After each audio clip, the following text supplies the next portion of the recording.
Hello friends, welcome to IQ engineer.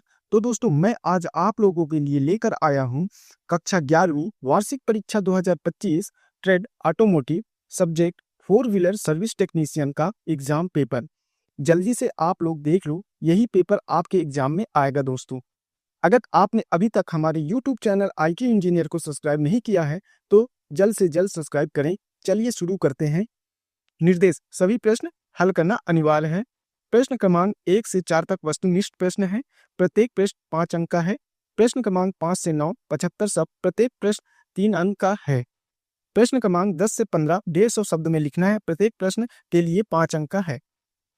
प्रश्न क्रमांक 16 से 20 200 शब्दों में लिखना है। प्रत्येक प्रश्न 7 अंक का है। प्रश्नों के अंक उनके सामने दर्शाए गए हैं। प्रश्न क्रमांक फर्स्ट है, सही विकल्प का चयन करके लिखिए। पहला है, इनमें से कौन सी एक अभिव्यक्ति सकारात्मक अच्छी है। तो दोस्तों, मैं यहाँ आप लोगों को आंसर ही बताते चलूंगा, तो इसका राइट आंसर हो जाएगा कड़ी मेहनत करना।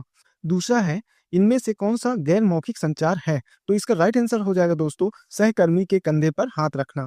तीसरे नंबर पे चलते हैं, निम्नलिखित में से कौन सा आत्मविश्वासी व्यक्ति का गुण है। तो इसका राइट आंसर हो जाएगा दोस्तों प्रतिबद्धता। चौथा है, निम्न में से कौन सा एक स्व प्रबंधन कौशल नहीं है। तो दोस्तों, इसका राइट आंसर हो जाएगा मोल भाव करना। पांचवा है, हम अपने स्वास्थ्य और पर्यावरण का संरक्षण कैसे कर सकते हैं। तो दोस्तों, इसका राइट आंसर हो जाएगा अपशिष्ट जल का प्रबंधन। प्रश्न क्रमांक 2, खाली स्थानों की पूर्ति कीजिए। पहला है, रिक्त स्थान नवीकरणीय संसाधन का एक उदाहरण है। तो दोस्तों, इसका राइट आंसर हो जाएगा सौर ऊर्जा। दूसरा है, एक विषम बाहु त्रिभुज 3 रिक्त स्थान भुजाओं और 3 रिक्त स्थान से बनता है। तो दोस्तों, इसका राइट आंसर हो जाएगा एक विषमबाहु त्रिभुज 3 अलग अलग भुजाओं और 3 कोणों से मिलकर बनता है। तीसरा हो जाएगा, एक ड्राइंग एक वस्तु का रिक्त स्थान प्रतिनिधित्व है। तो दोस्तों, इसका राइट आंसर हो जाएगा ग्राफिकल या चित्रात्मक। चौथे नंबर पे चलते हैं, ऑटोमोटिव फास्टनर विभिन्न प्रकार के रिक्त स्थानों से बने होते हैं। तो इसका राइट आंसर हो जाएगा मेटल या धातुओं। पांचवा है, भारत में हम आइसो रिक्त स्थान थ्रेड का उपयोग करते हैं। तो दोस्तों, हम भारत में मैट्रिक थ्रेड का उपयोग करते हैं। प्रश्न क्रमांक 3, सही जोड़ी बनाइए। कार्बन और आयरन का मिश्र धातु कहलाता है। तो इसका राइट आंसर हो जाएगा स्टील। डिजिटल कैलिपर्स बने होते हैं, ये स्टेनलेस स्टील से बने होते हैं। कोण मापने के लिए उपयोग किए जाने वाले उपकरण कहलाते हैं कोण मापक उपकरण। चौथा है, स्पीडोमीटर गति को मापता है। तो दोस्तों, इसका राइट आंसर हो जाएगा किलोमीटर प्रति घंटा में। ऑटोमोबाइल सिस्टम में बिजली उत्पादन इकाई होती है, इंजन में होती है। प्रश्न क्रमांक 4, निम्नलिखित कथनों के लिए सत्य या असत्य का चयन करें। पहला है, क्लच का उपयोग गति और पावर के लिए किया जाता है। तो दोस्तों, इसका राइट आंसर हो जाएगा सत्य। हरा रंग यह दर्शाता है कि कूलेंट लीकेज की संभावना है। तो इसका भी आंसर सत्य हो जाएगा। तीसरे नंबर पे चलते हैं, मोटरसाइकिल की लुब्रिकेटिंग ऑयल 2000 से 3500 किलोमीटर के बाद बदलना चाहिए। तो दोस्तों, सही है, इसका भी आंसर सत्य हो जाएगा। चौथे नंबर पे चलते हैं, डिस्क व्हील का उपयोग साधारण और बड़ी वाहनों में किया जाता है। तो सही है, इसका भी आंसर सत्य है। पांचवा है, टायर से कील निकालने के लिए प्लायर का उपयोग किया जाता है। तो दोस्तों, इसका राइट आंसर हो जाएगा सत्य। तो दोस्तों, अगर आपने अभी तक हमारे YouTube चैनल को सब्सक्राइब नहीं किया है तो जल्दी से सब्सक्राइब कर लें और लाइक भी कर लें।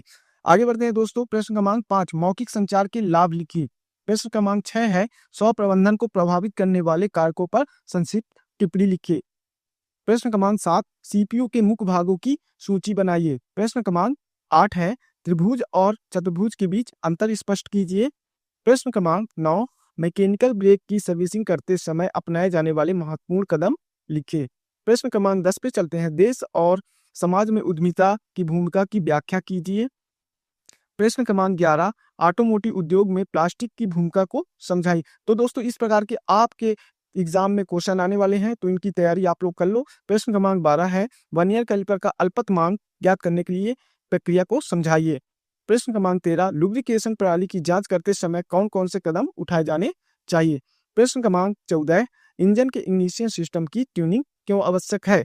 प्रश्न क्रमांक 15, गियर बॉक्स क्या होता है, गियर बॉक्स में विभिन्न संयोजनों को समझाइए। प्रश्न क्रमांक 16, विनिर्माण और संयोजन में इंजीनियरिंग ड्राइंग क्यों महत्वपूर्ण है, इसके विभिन्न पहलुओं की व्याख्या कीजिए। प्रश्न क्रमांक 17 है, असेंबली में टूटे हुए बिना हेड वाले स्क्रू को हटाने की प्रक्रिया को चरणबद्ध रूप से समझाइए। प्रश्न क्रमांक 18 है दोस्तों, फ्यूल प्रणाली की ट्यूनिंग करते समय उठाए जाने वाले महत्वपूर्ण कदमों की सूची तैयार कीजिए और उनके महत्व को स्पष्ट कीजिए। तो दोस्तों ये 7 नंबर के क्वेश्चन है।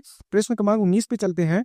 क्लच और ऑटोमोटिव उद्योग में क्या महत्व है, साथ ही क्लच में बाइंडिंग के प्रभाव और उनके समाधान को समझाइए। प्रश्न क्रमांक 20 है, हब ग्रीसिंग क्या होती है, व्हील हब और व्हील एक्सल के बीच मुख्य अंतर को स्पष्ट कीजिए। तो दोस्तों ये रहा आपके एग्जाम का क्वेश्चन।